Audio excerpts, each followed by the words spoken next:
Poner el dedo en la llaga es investigar, informar, cuestionar y desafiar sin miedo al poder económico y político. Enaltecer la cultura, la educación y la innovación para generar sociedades libres. Te invitamos a ser parte de este cambio, donde todas las voces se escuchan. Con Adriana Delgado. Hablar de Jesús Silva Gerson Márquez es hablar del académico, es hablar del historiador, es hablar del licenciado en Derecho por la UNAM, es hablar del maestro en Ciencias Políticas por la Universidad de Columbia. Es hablar de un orgullo para México. Un hombre que nos ha dado a través de sus palabras, de sus escritos, muchísima lucidez sobre el México de ayer y el México de ahora. Jesús, muchas gracias por estar aquí. Muchas gracias por esta presentación. Muchísimas gracias. Qué gusto platicar contigo de nuevo, Adriana. Un gustazo. Jesús, hablar de tus libros también desde el antiguo régimen y la transición en México, Andar y Ver, La idiotez de lo perfecto, traducido pues recientemente al inglés. También podríamos pasarnos toda la entrevista. Y además también hablar de tu abuelo, Jesús Silva Gerson, un gran político mexicano, exsecretario de Hacienda. Pues sí. Qué maravilla. Pero además, Jesús, quiero hablar sobre esta crítica que has hecho más bien de todos estos sexenios y de lo que era la transición política. Hablas de Fox. Ajá. Y de todo este gran apoyo social que tuvo en su momento para derrocar al PRI, ¿no?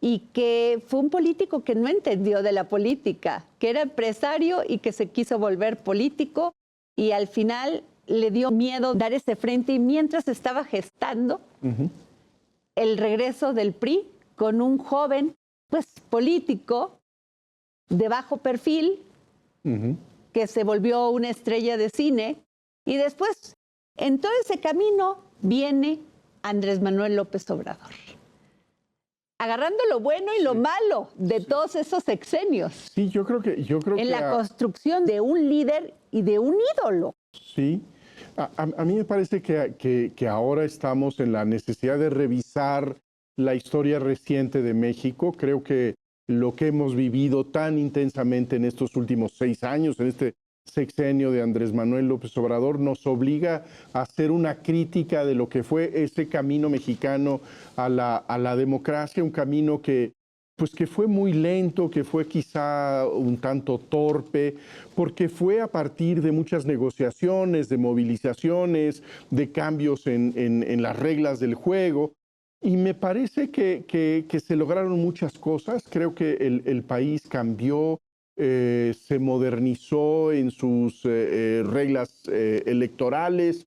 Sí logramos establecer pues, pautas para el pluralismo democrático en nuestro país, pero creo que le quedó a deber a la gente. Creo que no logramos lo que se nos ofrecía con la llegada a la democracia, y me parece que de esta frustración se ha alimentado este proyecto político que es el que ha abanderado Andrés Manuel López Obrador y que en buena medida pues es la negación de esas cosas que se construyeron en el proceso de la transición, ¿no? En la Casa de la Contradicción, tú señalas que Fox confundía la popularidad con el poder, lo personal con lo político, la mercadotecnia con la gestión, la fe y la ley. Bueno, creo que la responsabilidad de Vicente Fox es enorme. Creo que fue un gran candidato. En el año 2000 logró pues, generar esta emoción de que podía derrotarse finalmente al partido invencible. Y creo que no logró entender cuál era su responsabilidad histórica. Tuvo esta idea de que su victoria le iba a permitir hacer cualquier cosa y no tenía los números. no tenía el control del poder, lo que mucha gente dijo, ganó la presidencia, pero no ganó el poder, porque el poder todavía estaba en buena medida en lo que quedaba del PRI, que tenía asiento en muchas gubernaturas, que controlaba buena parte del Congreso mexicano, ¿no? Entonces, creo que sí hubo una falta de entendimiento de cuál era la labor del primer gobierno de la alternancia, ¿no? Luego también aquí señalas que López Obrador es un líder, un político más raro, audaz, imaginativo y misteriosamente elocuente.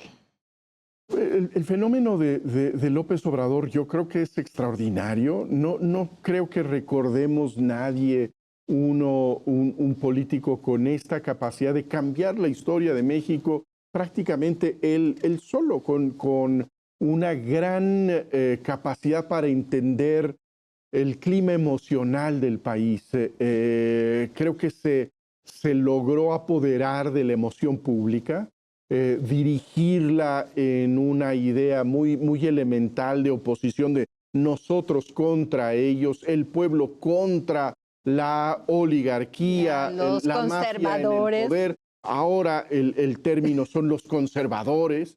Y creo que tuvo esa gran capacidad y ha tenido esa gran capacidad de ir caminando todo el tiempo en ese relato público. Ha sido muy consistente en ese discurso, pues tan elemental, tan binario, que nos habla de ese motor que hay en la política, que es pues la guerra simbólica de nosotros contra ustedes, de la enemistad que define pues un propósito colectivo, de ir en contra de los que nos niegan, ¿no? Ahora, ideológicamente dices, López Obrador no es juarista ni maderista, ni cardenista. Lo suyo es un proyecto de restauración autoritaria, militarista, religiosa y mocha. La invocación de la historia es muy notable en López Obrador. Una y otra vez está esta referencia a la historia con esta noción de que estamos un poco atrapados en la historia, que se está repitiendo siempre la misma película, que es el mismo pueblo contra los mismos enemigos. Nada más cambia un poco la corbata, el estilo del traje, la manera en que nos comunicamos, si es con cartas o en tweets. Claro. Pero es la misma historia. Y en López Obrador hay esta idea de que él es pues la síntesis, la fusión de todos los grandes héroes de nuestra historia. E invoca todo el tiempo a Madero. Yo no creo que pueda haber alguien que esté en las antípodas de Madero como López Obrador, con este rechazo a los contrapesos, este desprecio al poder legislativo, a la legalidad. Me parece que también su distancia con el proyecto juarista, que es un proyecto que tiene que ver con la construcción del Estado y también con las formas constitucionales. La verdad es que López Obrador es un político que tiene una nostalgia de ese poder en donde una autoridad ejerce el poder completamente, que es pues este sujeto que es encarnación del pueblo. Y en ese sentido tenemos nosotros su rechazo a todo aquello que pueda cuestionarlo. Y entiendo yo que un político, que un gobernante, pues se confronte a sus oposiciones. El problema es que hay una descalificación moral de quien está en contra. Es decir, no es que tienes ideas equivocadas, no es que tienes menos votos de los que tengo yo, sino que estás moralmente podrido por estar del otro lado. Eres sospechoso, eres un corrupto, eres un pillo. Y por lo tanto, no tienes realmente nada que aportar. Es blanco o negro, no hay más. Exactamente, es esta noción binaria que es pues muy contemporánea en la política del mundo de hoy. Lo vemos en muchas expresiones en el mundo en donde está esta dinámica de polarización que ha logrado cambiar la política en el mundo. 24 años desde que llegó Fox. ¿Qué ha pasado en esos 24 años de la llamada transición a la democracia? La verdad, llegó el PAN, vino el PRI, llegó ahora Andrés Manuel López Obrador. ¿Qué hemos construido? Porque se está cayendo todo. Yo creo que se está destruyendo buena parte de eso. A mí me parece que tenemos que hacer una visión crítica, una visión que vea lo que significó este periodo, pues relativamente largo de la historia mexicana. Pero a mí lo que me parece absurdo es que usemos un solo instrumento para revisar la historia reciente, que sea una escoba y donde decimos todo esto se va a la basura porque todo fue una farsa. ¿Qué es el discurso de López Obrador? La transición no existió. No pasamos a un régimen democrático porque fue un simulacro político, lo que fue la llegada de Fox al poder, el regreso del PRI con Enrique Peña Nieto. Y yo creo que sí hubo un cambio democrático en México, un cambio a una democracia muy deficiente, que generó muchísima frustración. Pero yo creo que no cabe la menor duda de que el presidente dejó de ser el rey del país, de que dejó de ser el emperador que hacía lo que se le daba la gana, no tronaba los dedos y se cambiaba la ley. Vimos durante estos años pues que el presidente Vicente Fox tenía una iniciativa de reforma fiscal, no lograba pasó los votos. Claro. Que Felipe Calderón quería cambiar las reglas en materia energética, no conseguía el acuerdo del otro partido, se bloqueaba. En ese sentido, sí vimos nosotros que había un país que generaba contrapesos, en donde el poder legislativo actuaba, donde los gobiernos locales también se activaban, de tal manera que sí hubo algo en estos años que a mí me parece que tiene una virtud civilizatoria. El país dejó de ser propiedad de alguien.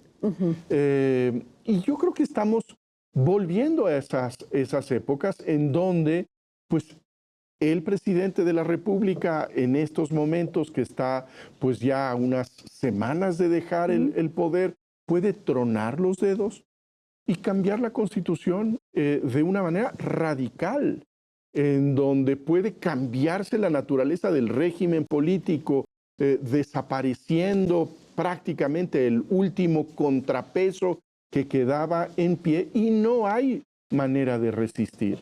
Tú dices en tu último artículo, no un poder judicial, sino un departamento judicial. O sea, a eso va cambiar la Constitución. Me parece que esa es la consecuencia de las reformas que propuso el presidente en febrero de este año, que el Poder Judicial deje de ser una instancia que esté revisando la actuación del presidente, que le pare la plana al Congreso, porque por muy mayoritario que sea, pues necesita respetar la Constitución.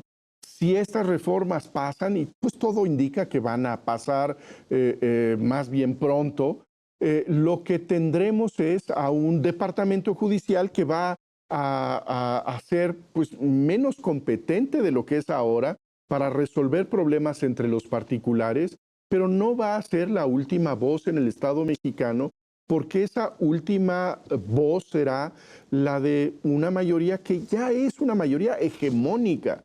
¿Qué importancia tienen hoy los partidos políticos que van a sesionar en una sede alterna del Congreso? Pues serán testigos, van a ser observadores, podrán quejarse, pero no tienen ninguna capacidad de influir, de contribuir a la marcha del país. Ahora, esto es muy importante porque la columna que escribiste para el periódico del 2 de septiembre del 2024 dice que Claudia Sheinbaum le dio instrucciones directamente al Congreso, que esto tiene que ser meticuloso, que tienen que sacarlos de una manera sin estar violando el proceso legislativo.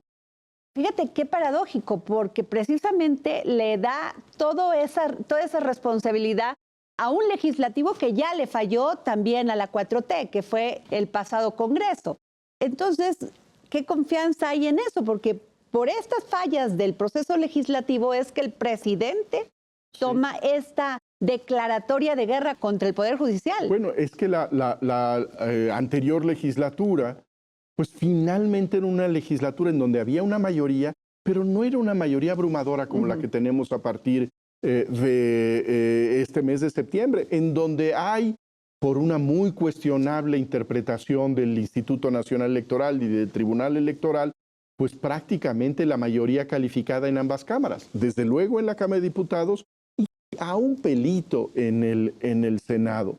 En ese sentido, yo lo que subrayo, Adriana, es que Claudia Sheinbaum lo único que hizo fue montarse en la propuesta del presidente.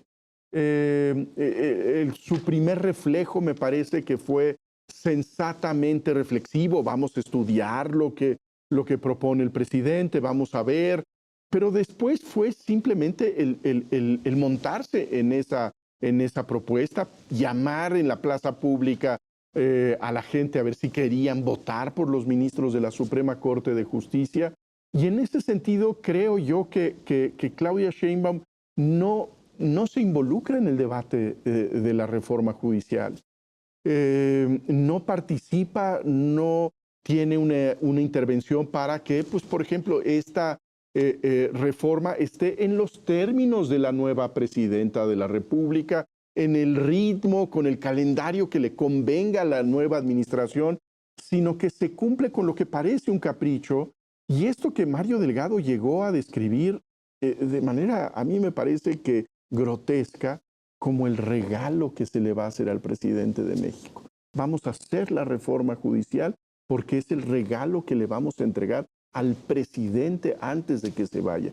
El que se diga esto, el que se piense que una reforma constitucional del tamaño de un país, además, que rige un país, como una ofrenda al Tlatoani, me parece que revela el terrible deterioro y el terrible retroceso democrático que hemos vivido. Tú haces un gran análisis aquí y dices, no un poder judicial, sino un departamento judicial, como proponía hace más de 100 años el constitucionalista porfiriano Emilio Rabasa. El morenismo rechaza que los jueces sean árbitros de la política. Yo creo que eso está en el centro. La gran irritación del presidente de la República es el descubrir que México era una democracia constitucional. ¿Y qué significa tener una democracia constitucional? Bueno, el primer elemento es que la mayoría toma las decisiones, forma las leyes, hace los decretos presidenciales, ocupa los poderes políticos que son la presidencia y el Congreso. Pero lo tiene que hacer de acuerdo al marco de la Constitución. Así es. No puede hacer lo que se le da la gana simplemente por el permiso que te dieron los votos. Tienes tú que actuar de acuerdo al marco constitucional, siguiendo los procedimientos constitucionales, respetando los derechos individuales, los derechos de las minorías. Y ese es el descubrimiento que irrita al presidente de la República, y creo que por eso está esta reforma que desarma al Poder Judicial, que lo anula. Y me parece muy grave que perdamos nosotros esa referencia de respeto a la norma constitucional, porque eso a fin de cuentas nos expulsa del terreno de las democracias. Eso ya no es una democracia. El hecho de tener un gobierno electo por la mayoría, pero que puede hacer lo que se le da la gana, ya no merece el nombre de democrático. Ahora, Jesús, ¿cuál sería para ti? Porque lo que sí es cierto es que debe haber cambios en el Poder Judicial. De eso estamos todos de acuerdo. ¿Cuáles serían esos cambios, Jesús? Bueno, ¿qué es lo que se debe poner así el dedo en la llaga? Bueno, a mí me parece que es la trayectoria contraria. Creo que hay que fortalecer el profesionalismo de los jueces. Okay. Tenemos que mejorar la preparación de los jueces, con lo cual deben en buena medida pues encapsularse para que no sean las presiones de los poderes económicos y los poderes políticos las que definen quienes ocupan estos cargos en el Poder Judicial. Me parece que necesitamos también fortalecer económicamente a los tribunales porque vemos que no tienen la capacidad para atender pues, la cantidad de asuntos que le llegan todos los días. Necesitamos fortalecer al Poder Judicial, no debilitarlo. Y desde luego que hay reformas muy puntuales que creo que se habían planteado, como por ejemplo el que el Consejo de la Judicatura tenga una mayor separación de la Suprema entre Corte lo administrativo y... Eso me parece muy razonable. Pero lo que estamos viendo aquí es que en lugar de atender a una reforma del Poder Judicial, se quiere reinventar el Poder Judicial sin atender las necesidades de la justicia. Hasta los promotores de esta reforma advierten, reconocen que no vamos a tener mejores condiciones para que la gente que acude a un tribunal tenga mayor garantía de sus derechos. Que la justicia pronta y expedita, no. En eso no va a ayudar en lo más mínimo.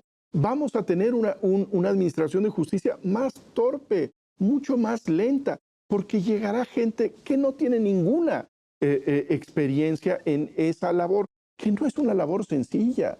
No se puede improvisar un juez como esta reforma está queriendo promover. Hay juzgados que tienen hasta 1000 asuntos, o sea, no se está hablando de presupuesto. Imagínate no se está hablando ese tribunal que tiene ese rezago, ahora lo que tiene que hacer es recibir a un nuevo juez que está saliendo de la universidad con las mejores intenciones, si tú quieres, a lo mejor con muy buenas notas. Pero ¿cómo puedes tú atender ese rezago si no tienes mayor personal, si no tienes mejor equipamiento?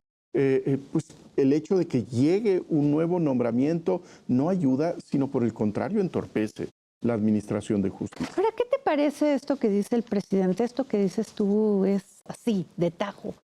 Estas calificaciones del presidente a los conservadores, a la intelectualidad en México.